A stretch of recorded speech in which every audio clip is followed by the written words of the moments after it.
Amasra'da terliği kaybolan varsa Ahmet abiye ulaşsın. Kendisi de burada oturuyor. Teşekkür ederim. Burası da eski bir kilise arkadaşlar. Tüm bayram ve cuma namazlarında burada kılıç çekilerek namaz kılınıyor. Bir gelenek haline geliyor.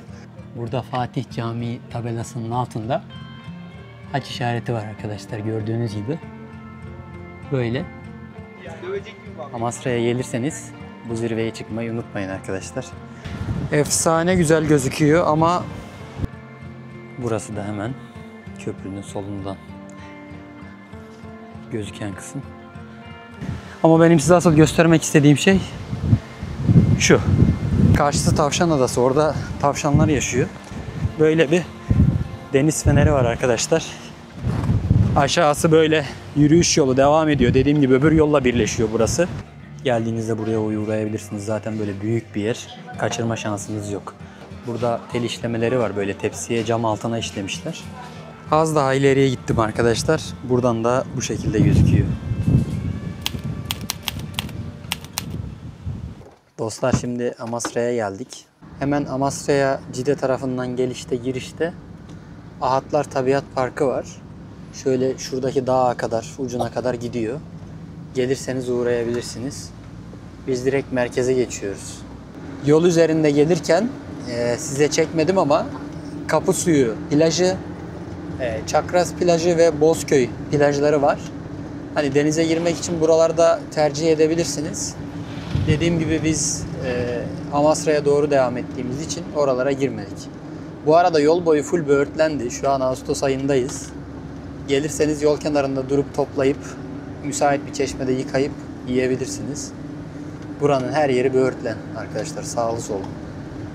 Biz yoldaki tozlardan dolayı durup toplamadık. Üstleri toz kaplı çünkü. Amasra'ya giriyoruz hemen. Safranbolu'da çalışırken de yani en geç ayda bir mutlaka gelirdik. Güzel, farklı bir atmosferi var buranın. Eminim hala aynıdır ve bozulmamıştır. Şimdi otoparka, yani otopark için ücret ödemeye bile razı oldum ama karavana kesinlikle kabul etmiyorlarmış. Büyük ihtimal sezondan dolayı.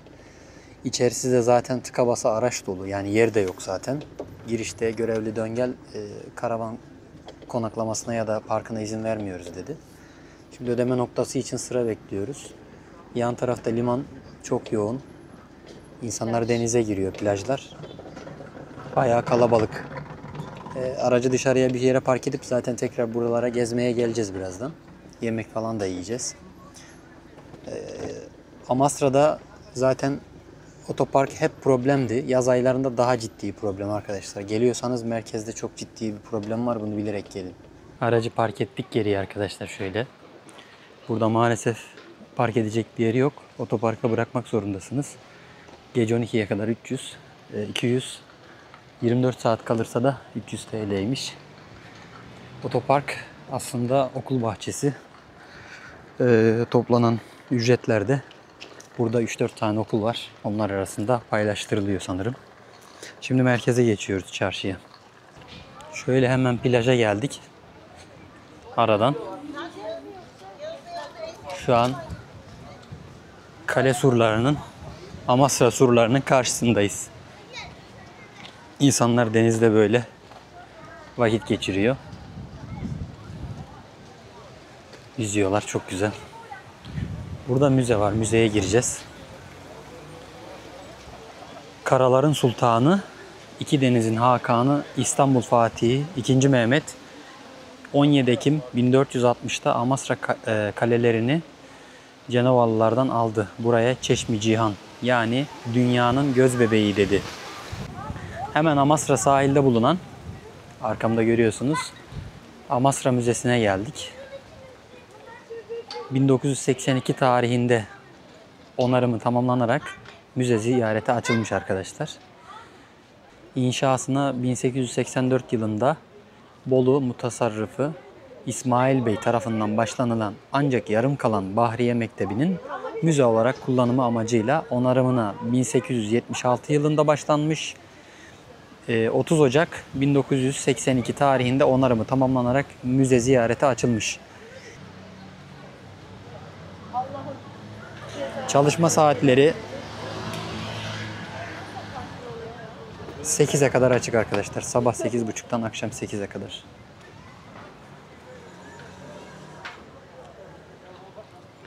Bahçeyi sonra gezeriz. Şimdi şöyle bir müzeye girelim.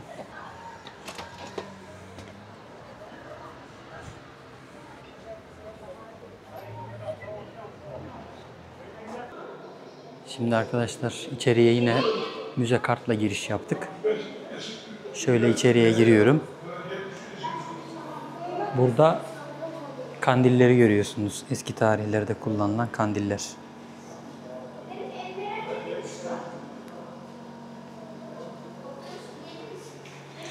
Takılar var, küpler var, yine heykeller var, kullanılan paralar var. Koridordan devam ediyorum. Bir diğer oda. Amasra'nın önceki hali. Yapılan kazıların resimleri arkadaşlar, bulunan eserlerin nasıl bulunduğu. Burada küçük böyle deney tüpleri.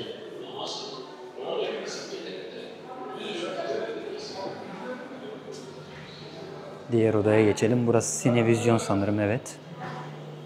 Şöyle güzel bir sinevizyon yapmışlar. Sanki denizin altındaymışsınız gibi. Burası batık bir tekne gibi.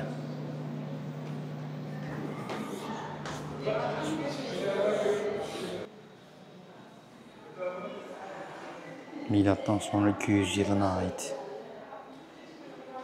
Yine burada heykelleri görüyorsunuz. Burası çok güzel arkadaşlar. Yani yıllara meydan okumuş hepsi ve o kadar güzel dizayn edilmiş ki her biri. Çok güzel. Tarihleri de çok eski. Roma dönemine ait, örnek veriyorum.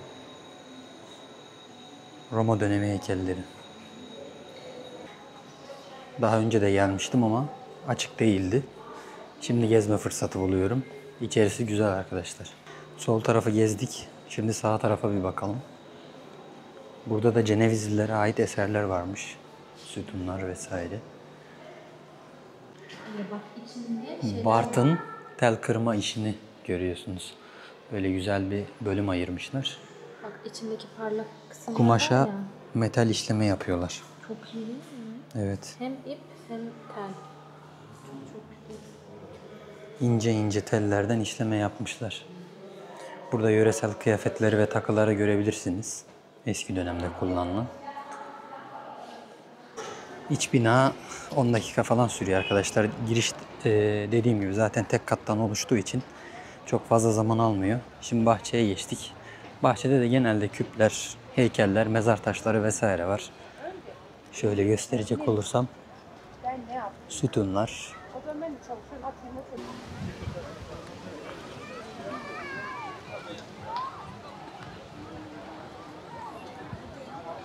Deniz kenarında çok güzel kafeler var arkadaşlar böyle. İleride Barış Akarsu'nun heykeli var. Barış Akarsu buranın önemli sanatçılarından bir tanesiydi. Vefat etmeden önce hala değer veriliyor. Hemen böyle deniz kenarında oturup çay kahve içebilirsiniz. Hemen meydandaki pazara geldik arkadaşlar. Böyle şurası Barış Akarsu Meydanı. Burası Kadınlar Pazarı. Böyle Amasra Belediyesi diye. Gün batımı balık restoranının karşısı. Güzel bir Amasra magneti bulursak bir yerden magnet alalım. Çok güzel ürünler var. Teyzem burada işleme yapıyor. Annem kalamayı gitmeye sana verdi. Teyzem işledikleriniz tel mi? Evet. İp yerine tel mi kullanılıyor? Az önce müzede gördük. Teyzem burada böyle işliyor. Bitmiş halini de hemen göstereyim. İçeride de çekim yapalım. Hı hı. Şöyle pazarda. Az önce müzedeki. Ha, çanta mı? Aynı sanatla işlenmiş bir çanta arkadaşlar. Görüyorsunuz. Full metal üzeri. Şöyle. Direkt yapan üstadlara denk geldik pazarda. Derneğindeyiz şu an. Şöyle derneği burası mı? Şu anda Amasra Derneği'ndeyiz. Amasra'da dernekteymişiz. İçeride Tesadüf denk gösterelim. geldik. Kapıda duruyor. Tabii ki. Nerede? Göremedim. Yok, şu kapıdan gireceğiz. He, tamam.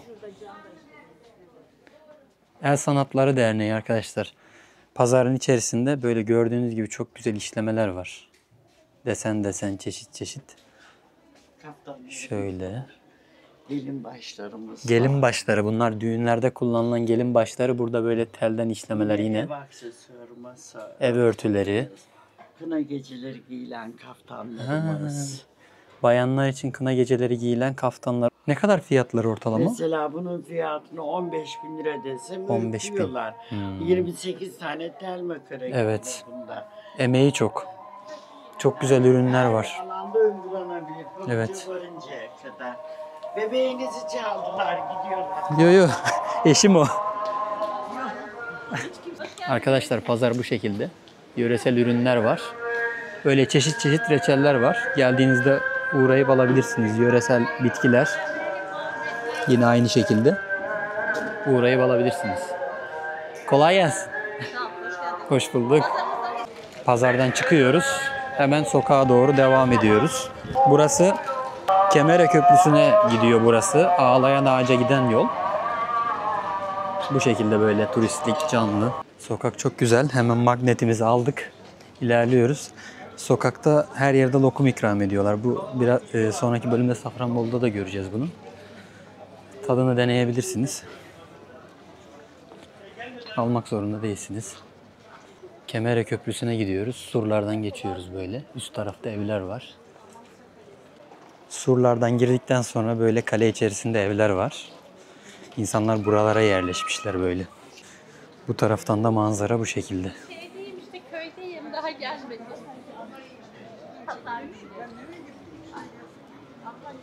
Karşısı Karabük yolu hemen şurası. Oradan ilerleyeceğiz. Ha bugün eve çıkmış yukarı. Böyle aradan ilerlerken bu aradan çok güzel bir plaja iniliyor. Şöyle.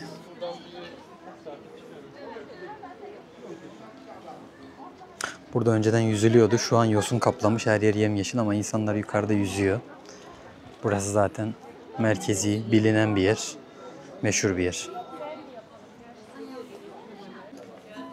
Evler çok tarihi, çok güzel ve perdeleri mevcut. Hala yaşayan birileri var sanırım. Çok iyi.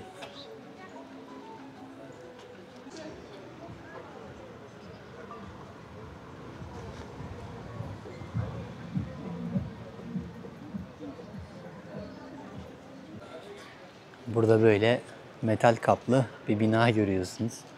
İnsanlar önceden her yıl ahşap değiştirmekle uğraşmamak için metal kaplamış binaları. Şimdi ise Yarımada kısmıyla karayı birbirine bağlayan Kemere Köprüsü'ne geldik. Önceden burası birbirine bağlıydı. Sular birleşmişti. Şu an ne olmuş anlamadım ama ortadan bir kara parçasıyla ya kendiler yaptı bilmiyorum. Ya da deniz çekildi diyeceğim bilemedim yani. Ayrılmış birbirinden. Karşısı hemen Kemere Köprüsü. Rivayete göre Kemere Köprüsü'nün şu üzerinde bir tane açıklık var.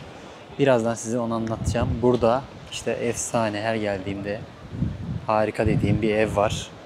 Karşısı Tavşan Adası. Biz şimdi buradan geçip Ağlayan Ağaca gideceğiz.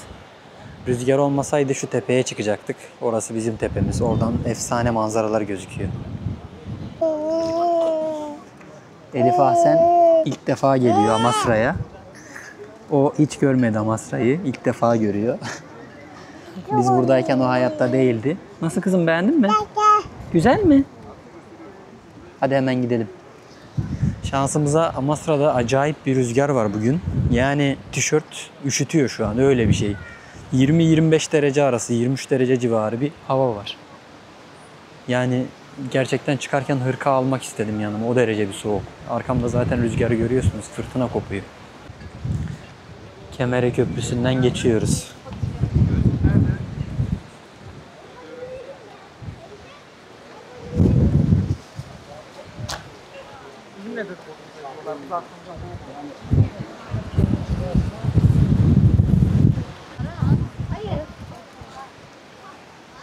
Rivayete göre şuradaki delikten taş geçiren kısmet açılıp evleniyormuş arkadaşlar. Surlar ince değil gerçekten, böyle bir bayağı bir kalın. Yani 15 metre 20 metre civarı bir sur kalınlığı var. İçeriye giriyoruz. Size hemen şuradan Amasra'yı bir de bu taraftan göstereyim. Sonra ağlayan ağaç var burada meşhur. Hikayesini de anlatırız. Oraya geçeceğiz.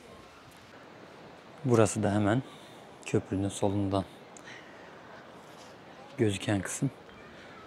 Karşıdan böyle gözüküyor.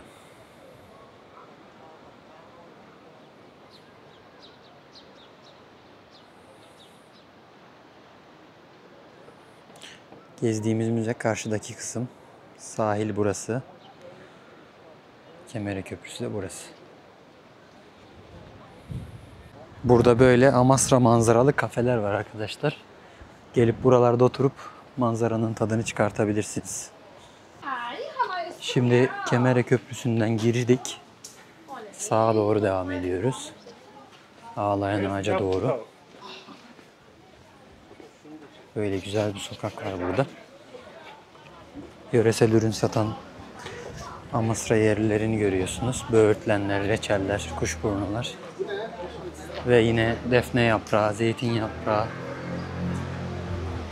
Yukarıya doğru gidiyor böyle. Tırmanıyoruz.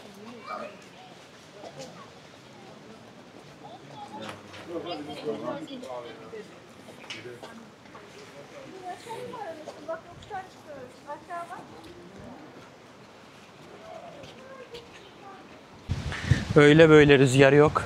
Şöyle üstümden başımdan arkamdan görüyorsunuzdur. Şöyle güzel bir ara sokak buldum. Nereye gidiyor bir bakayım buna. Şöyle. Merak ettim ama sanırım özel mülke mi gidiyor acaba? Yoldan çıktım şu an. Aşağıya doğru gidiyor. Sanırım güzel bir yere gidiyor. Bir bakacağım.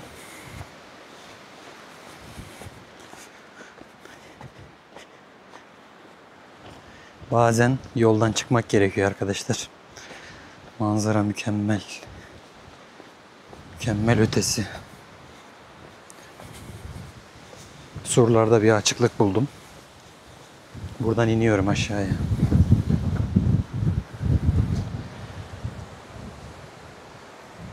Çok güzel. Efsane. İşteyim. Evet. Böyle çok güzel manzaralara çıkıyor arkadaşlar burası.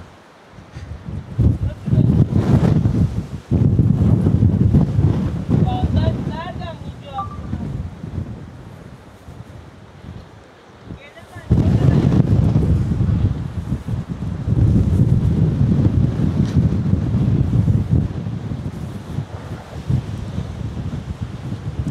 Efsane güzel gözüküyor ama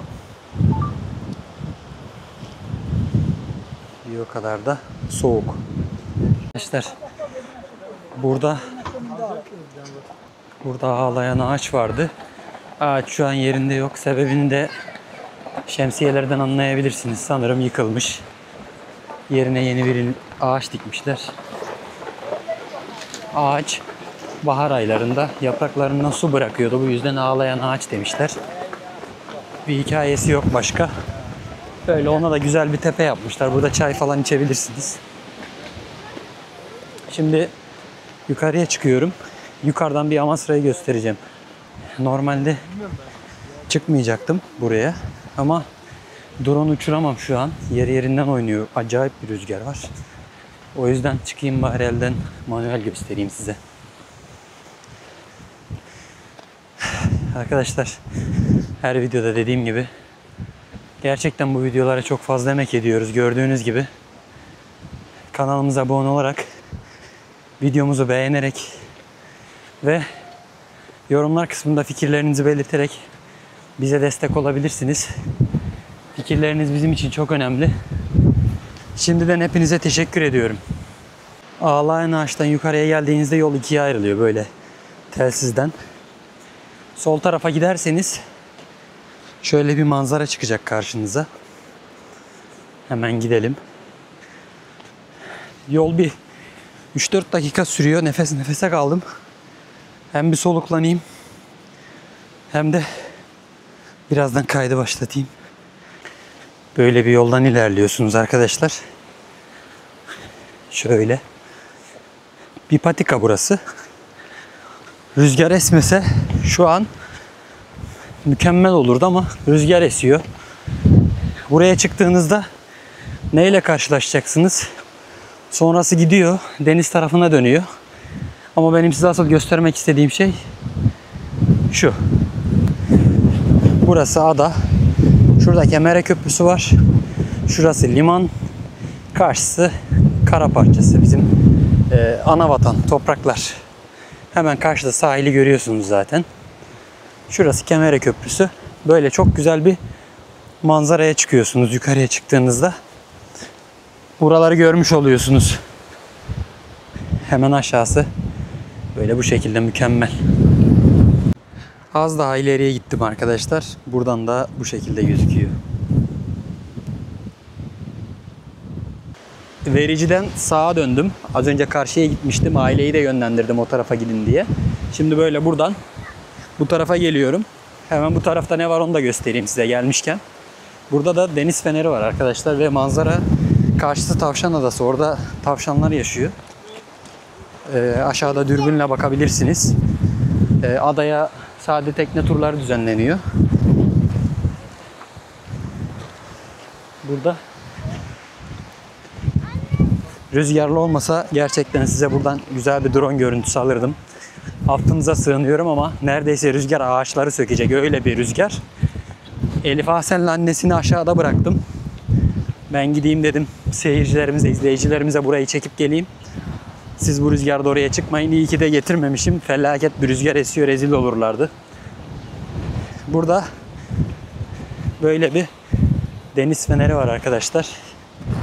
Aşağısı böyle yürüyüş yolu devam ediyor. Dediğim gibi öbür yolla birleşiyor burası. Az önceki yolla. Şöyle şuradan yürüme yolu. Buraya akşamüstü insanlar gelip oturup deniz manzarasının gün batımını izliyorlar. Esprisi o zaten. Esprisi başka bir esprisi yok. Böyle güzel küçük bir deniz feneri. Aşağısı da kayalıklar. Orayı da göstereyim ama acayip bir rüzgar esiyor. Fazla yaklaşmasam iyi olacak. Hatta bence hiç yaklaşmasam daha iyi olacak. Buradan da manzara bu şekilde. Karşısı liman. Rüzgarın boyutunu buradan anlayabilirsiniz. O yüzden kenara fazla yaklaşmayacağım. Aşağısı kayalıklar. Durgun bir havada gelirseniz bakabilirsiniz. Şimdi ben aşağıya iniyorum tekrardan. Çarşının şu tarafı kaldı, gezilmedik. O tarafı da gezelim. Sonrasında yolumuza devam edeceğiz. Bartın için affınıza sığınıyorum. Güzelcehisar lav sütunlarına gidemeyeceğiz. Çünkü gün batımına yaklaşık 1 saat falan kaldı. İnkumu plajı ve Güzelcehisar aynı yol üzerinde ve yaklaşık 45 dakika gösteriyor. Karavanla ben hiçbir zaman gösterilen sürede o noktaya varamadım. Çünkü navigasyonlar hep 100 km/saat hız üzerinden hesaplıyor süreyi. Konaklama ile ilgili de bilgi verelim arkadaşlar. Burada birçok butik otel var. İnsanlar evlerini butik otellere çevirmişler ve odalarını kiralıyorlar. Geldiğinizde konaklama ile ilgili çok büyük problem yaşayacağınızı düşünmüyorum. Deniz manzaralı o kadar güzel butik oteller var ki fiyatları da birçok şehrin otellerine göre çok uygun. Aklınızda böyle bir soru işareti kalmasın ama tabii ki gelmeden önce rezervasyon yaptırmayı unutmayın. Teyzeler böyle sokaklarda mısır satıyorlar. Geçerken haşlama ya da közleme mısır alabilirsiniz. Aynı şekilde kurutulmuş erik türü böyle yöresel ürünler de alabilirsiniz. Çıkarken zorlanıyorsunuz ama inerken böyle çok güzel oluyor. Çok güzel evler var. Dediğim pansiyonlar bunlar arkadaşlar. Örnek verecek olursak böyle buralarda konaklayabilirsiniz. Burası surlar. Böyle gidiyor. Merdivenler böyle yukarıya doğru. Şimdi çok güzel bir camiye geldik. Burası Fatih Camii. Hadi gelin hep beraber hikayesine bakalım. Arkadaşlar kırpığı görüyorsunuz. Kırpık Fatih Camii'nin karşısında. Ahmet amcaydı değil mi amcam? Ahmet amcanın köpeği. Ahmet amcaya sordum. Ağaçtaki terlikler ne dedim. Dedi benim bir köpek var fenomen. Bu terlikleri dedi plajlardan, evlerin önünden vesaire toplayıp geliyor böyle. Ben de dedi duvara, ağaca çiviliyorum böyle. Küçük çivilerle zarar vermeyecek şekilde arkadaşlar. Ölü dokuya. Ahmet amca da böyle ayakkabıları, terlikleri, her şeyi çivilemiş. Ama sırada terliği kaybolan varsa Ahmet abiye ulaşsın. Kendisi de burada oturuyor. Teşekkür ederim. Şimdi hemen Fatih Camii'ne dönecek olursak. Buranın çok güzel bir tarihi var arkadaşlar. Şöyle içeriye girip anlatacağım.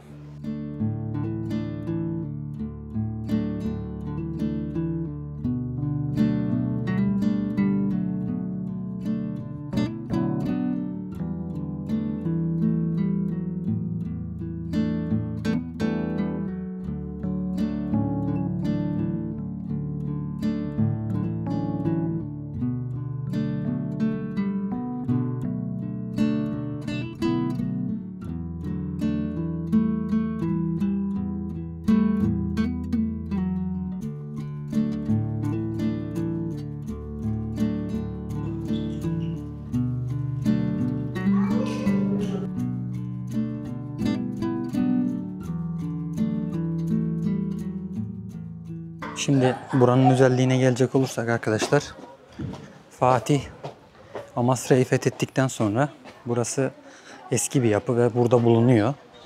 O dönemde de ele geçirdikten sonra cuma namazını bu camide kılıç çekerek kıldığı rivayet ediliyor.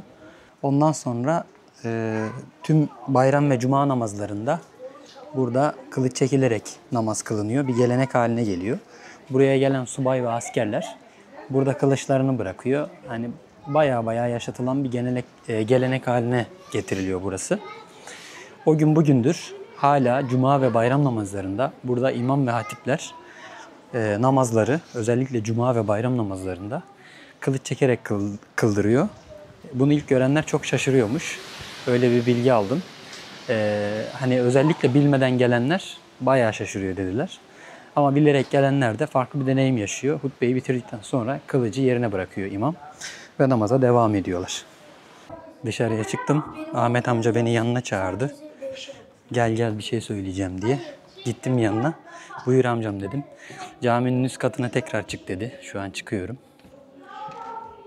Orada bir tabure var dedi. Tabureyi al oradan oraya otur dedi. Yukarıya bak dedi. Hemen deniyorum. Ahmet amca orada. Dışarıda oturuyor.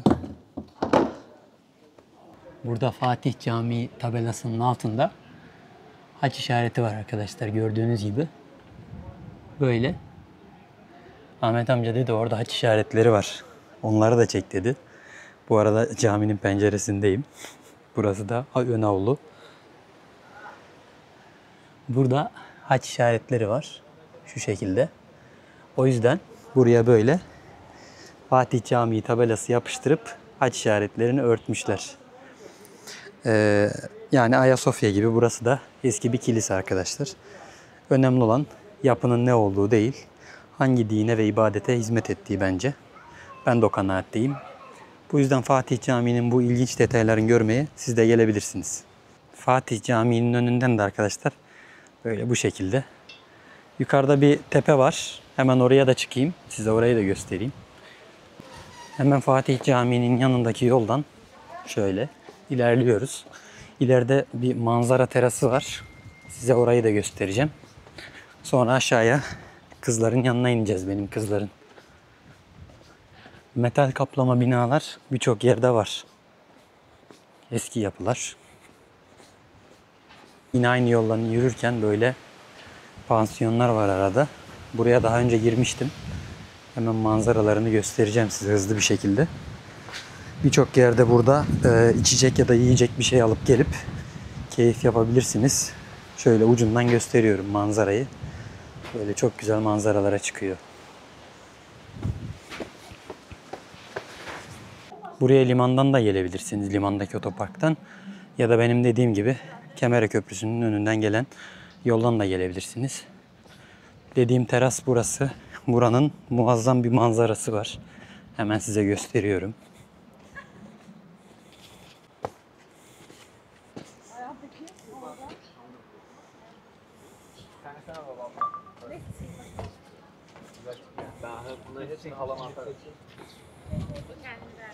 Çok güzel gün batımı.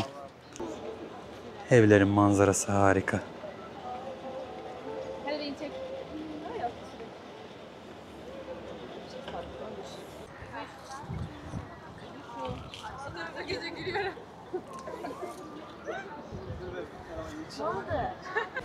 Burası da liman arkadaşlar, sol taraf.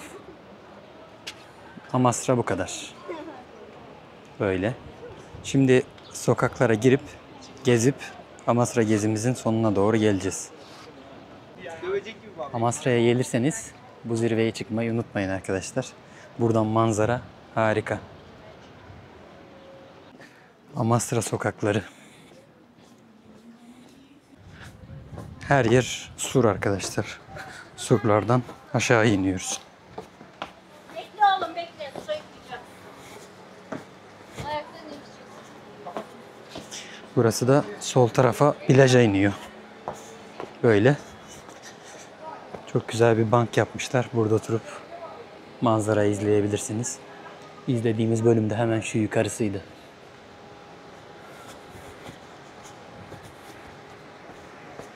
İndik. Şimdi biraz çarşısını gezelim. Sonra yola devam. Solumuzda sahilin yanındaki cami kalıyor. Merkez İskele Camii. Hemen onun yanından sokağa giriyoruz. Burada böyle hediyelik eşyalar alabileceğiniz butikler var. Yine terlikler vesaire alabileceğiniz, hediyelik ahşap ürünler alabileceğiniz esnaflar var. Lokum ikramları. Buraya özgü hediyelikler ve tepsiler, işlemeler. Yine o tel işlemeleri görüyorsunuz burada. Tepsiye işlemişler. Çok güzel.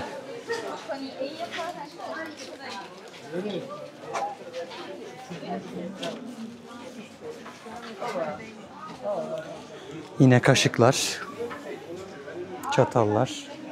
Çok güzel. Kızların yanına geldim. Burada lokum ikram ediyorlar. Bir tane alayım. İkramları geri çevirmeyin arkadaşlar. Neli? Bunu çeker misin? Bunu ilk defa gördüm. Yumurta akından böyle aromalı bir şey. Onlar beze, yumurta akın aromalı hali. Yumurta akından şekillendiriyorlarmış. Çok güzel. Kolay gelsin. Bu da Nisa yardımcı olur musun? Bak, deniz kolonyaları var. Böyle. Daha önce almıştık. Kokusu çok güzel. İçeride full böyle kolonya ürünleri var. Arkadaşlar bunlar Türkiye'nin birçok yerinde bulunan hediyeli eşyalar. Yani buraya özgü magnet alabilirsiniz gezerken. Yine zeytin kaşığı, zeytinden yapılma kaşıklar vesaire alabilirsiniz. Hediyeli ürünler alabilirsiniz. Yani öyle absürt farklı bir ürün gamı zaten yok. Birçok Türkiye'nin turistik bölgesinde olan ürünler. Sadece şöyle buraya özgü hediyelikler var. Bunlardan alabilirsiniz. Deniz ürünlerinden yapılma şeylerden alabilirsiniz. O kadar. Burada yine aynı sokakta bizim en çok sevdiğimiz ahşap büyük bir tane atölye var. Burayı çok seviyoruz çünkü hem magnetler vesaire fiyatları çok uygun, hem çeşit çeşit ahşaplar Türkiye'nin birçok yerine göre bayağı uygun fiyat. Reklam değil, kesinlikle öneri arkadaşlar. Hatta şiddetle öneri. Hemen şöyle gösteriyorum. Zeytin kaşıkları 80 lira. Doğrama tahtaları keza aynı şekilde. Fiyatlar Türkiye'nin birçok yerine göre gezdiğimiz için biliyorum. Çok uygun. Mesela zeytinden yapılma kaşık. Zeytin diyor mesela. Yani bu fiyata 80 liraya ben Türkiye'nin hiçbir yerinde görmedim arkadaşlar. Almasam da çoğu yerde fiyat soruyorum. Bu kadar uygunu yok. Yine zeytinden yapılma kaseler falan. Geldiğinizde buraya uğrayabilirsiniz. Zaten böyle büyük bir yer. Kaçırma şansınız yok. Arkadaşlar sabah görmüştük pazarda, burada tel işlemeleri var. Böyle tepsiye cam altına işlemişler. Boy boy. Bu hemen Kemere Köprüsü'nden geldiğinizde, aşağıya indiğinizde ana cadde üzerinde burayı zaten bulursunuz. Merkez Camii Sokağı'nın karşısı. BY Perforce diye geçiyor dükkanın ismi. Geldiğinizde buradan böyle çok özgün şeyler alabilirsiniz. Kendileri üretiyorlarmış. Çok güzel hepsi. Böyle setler, süsler.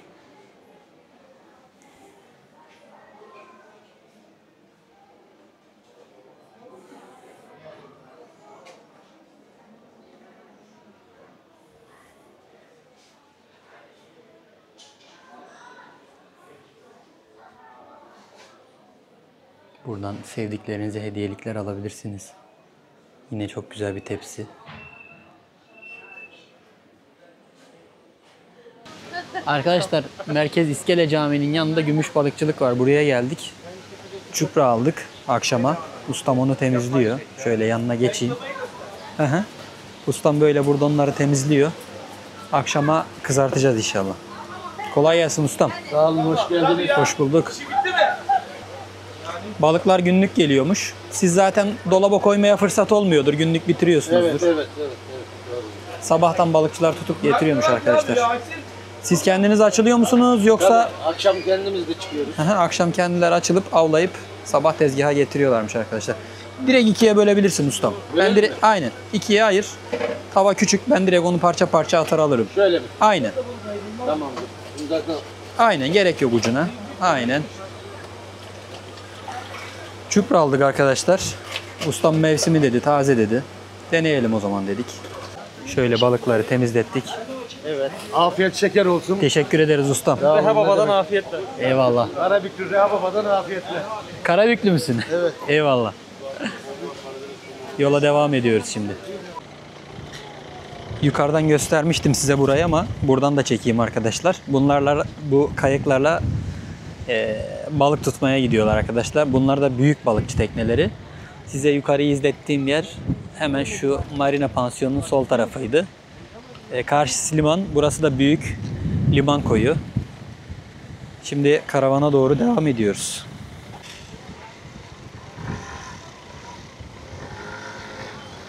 Dostlar dediğim gibi Güzelcehisar'a ve Enkum'una yetişemeyeceğiz. Gün batmak üzere. Şu an 15-20 dakika falan bir şey kaldı gün batmasına. Bu yüzden biz sonraki ilimiz olan Safranbolu'ya, Karabük'e geçiyoruz. Bu videodan da bu kadardı. Umarım beğenmişsinizdir. Güzelcehisar ve İnkumu plajı için dediğim gibi bu seferlik böyle olsun. Yetiştiremedik. Bir de dışarıda acayip bir rüzgar var. Yani insan uçuracak neredeyse. Zaten gördünüz. Elif Asen'in de hasta olmasını istemiyoruz açıkçası. Bu yüzden çok dışarıda gezecek bir hava da değil. Sonraki ilimiz olan Karabük'e geçiyoruz. Gelecek bölümlerden haberdar olmak için kanalımıza ücretsizdir bu arada. Abone olmayı, yani bizi takip etmeyi, videomuzu beğenmeyi, sevdiklerinize videomuzu göndermeyi, yorumlar kısmında fikirlerinizi belirtmeyi ve yeni videolardan haberdar olmak için de kanalımıza girip bildirimleri açmayı unutmayın.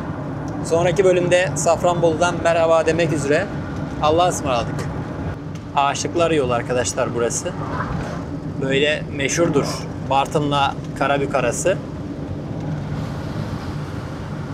Ağaçlar tünel oluşturuyor böyle.